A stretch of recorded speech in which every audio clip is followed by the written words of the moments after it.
Tu es étudiant et tu dois faire un CV pour un stage, un job d'été ou une alternance. Tu n'as pas beaucoup d'expérience et tu as peur de ne pas paraître crédible aux yeux des recruteurs.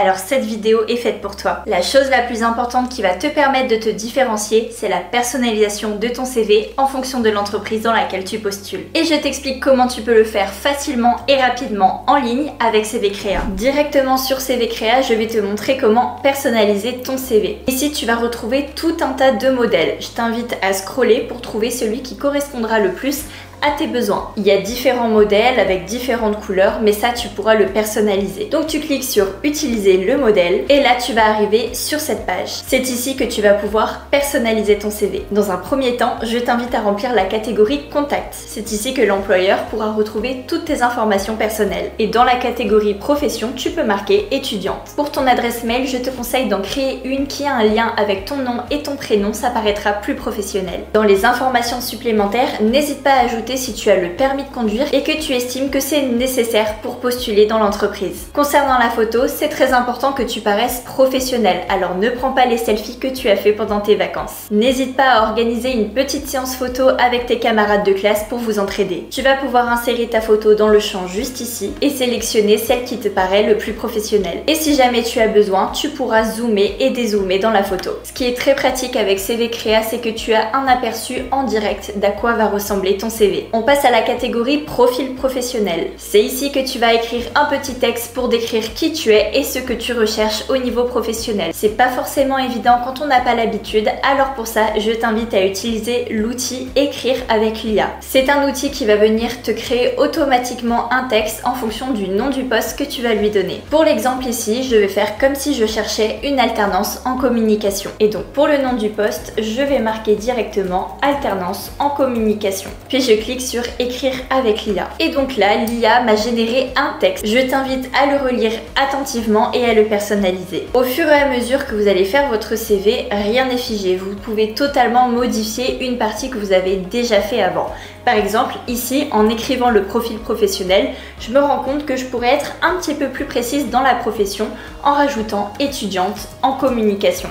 Ça apporte plus de valeur et de sens à mon CV. On passe à la catégorie expérience professionnelle. C'est en général cette partie qui te pose problème. Peut-être que tu n'as pas eu d'expérience professionnelle dans le passé ou que tu en as très peu. Alors je vais te donner quelques conseils pour pouvoir remplir cette catégorie. Là maintenant, tu vas réfléchir. Est-ce que tu as fait des stages? Est-ce que tu as fait des jobs d'été? Est-ce que tu as fait des travaux de groupe à l'école qui nécessitaient certaines compétences? Si oui, c'est ici que tu vas pouvoir marquer tout ça. Et c'est important aussi de mettre des expériences qui vont être directement liées au poste auquel tu vas postuler. Par exemple, ici, je cherche une alternance en communication. Je vais réfléchir à qu'est-ce que j'ai pu faire dans le domaine de la communication. Et là, je me rappelle que j'ai fait du bénévolat dans le restaurant de mes parents et que je me suis occupée de la gestion de leurs réseaux sociaux. Donc ici, au nom du poste, je vais venir mettre Community Manager. Et ensuite, tu vas remplir les différentes informations comme le nom de l'entreprise, la période de travail. Et dans la section du bas, tu vas pouvoir marquer les différentes tâches exécutées pendant cette mission. Tu peux ajouter autant d'expérience que tu le souhaites, mais pour un CV étudiant, ça ne sert à rien de trop en mettre. Dans l'exemple, j'en ai mis 2. J'ai d'ailleurs rajouté la participation au BDE de mon école. On continue avec la catégorie compétences. Et c'est une partie qui va beaucoup intéresser les employeurs. Si tu n'as pas trop d'idées de quel type de compétences tu as, tu peux te servir de l'outil IA qui t'aidera sur le sujet. Mais ici, on va le faire manuellement. Tu vas réfléchir pour le poste que tu souhaites obtenir, quelles sont les différentes compétences qui sont nécessaires. Par exemple, pour une alternance en communication, une des compétences nécessaires, c'est l'analyse. Et tu vas ensuite jauger ton niveau. Je vais mettre ici 4 étoiles. Au fur et à mesure, tu as tes différentes compétences qui vont s'afficher juste ici. Et ensuite, on va passer à la catégorie formation. Là, je ne t'apprends rien. C'est ici que tu vas inscrire les différentes écoles où tu as été et les différents diplômes que tu as obtenus. Je te conseille de commencer par le baccalauréat et si tu n'as pas plus de formation que ça, ce n'est pas grave, ce n'est pas ce qui va faire toute la différence dans ton CV. Ensuite, tu vas pouvoir marquer ton niveau de langue, par exemple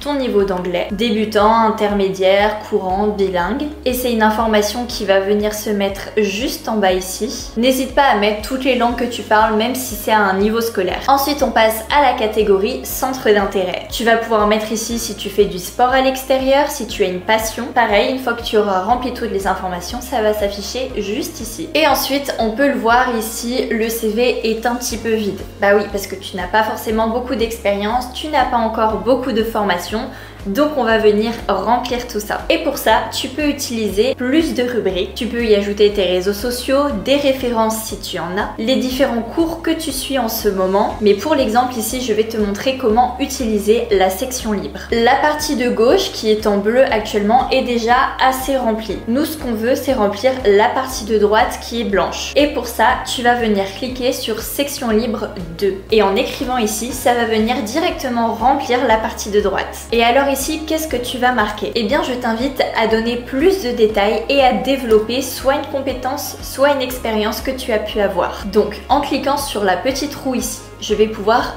renommer la sélection. Et ici, je vais marquer par exemple bénévolat. Donc ici, tu vas pouvoir écrire un maximum de détails sur tes expériences en tant que bénévole, dans quel contexte tu as voulu le faire, ce que ça t'a appris et en quoi cette expérience pourrait servir à l'entreprise dans laquelle tu postules. Et là, tu vois, ça va tout de suite beaucoup plus remplir l'espace et donner l'impression que tu as plus d'expérience. Et pour terminer la personnalisation, tu vas pouvoir changer les couleurs de ton CV et potentiellement l'adapter à celle de l'entreprise dans laquelle tu postules. Pour ça, tu vas cliquer sur personnaliser CV. Donc par exemple, moi je veux mettre des couleurs un petit peu plus orangées, comme ceci. Et une autre petite astuce, quand tu trouves que ton CV est un petit peu vide, c'est d'augmenter la taille de la police ou l'interligne. Moi je te conseille plutôt de faire au niveau de l'interligne parce que ça va venir espacer tes différentes lignes et ça va venir aérer ton CV, il sera plus agréable à lire. Je le prévisualise une dernière fois, donc là j'aime bien les couleurs. Et une chose très importante, ça va être la relecture de ton CV. Vérifie que tu as mis toutes les informations dont tu avais besoin. Vérifie qu'il n'y a pas de faute. D'ailleurs, n'hésite pas à le faire relire à quelqu'un. En faisant ça, tu vas mettre toutes les chances de ton côté pour que l'employeur te repère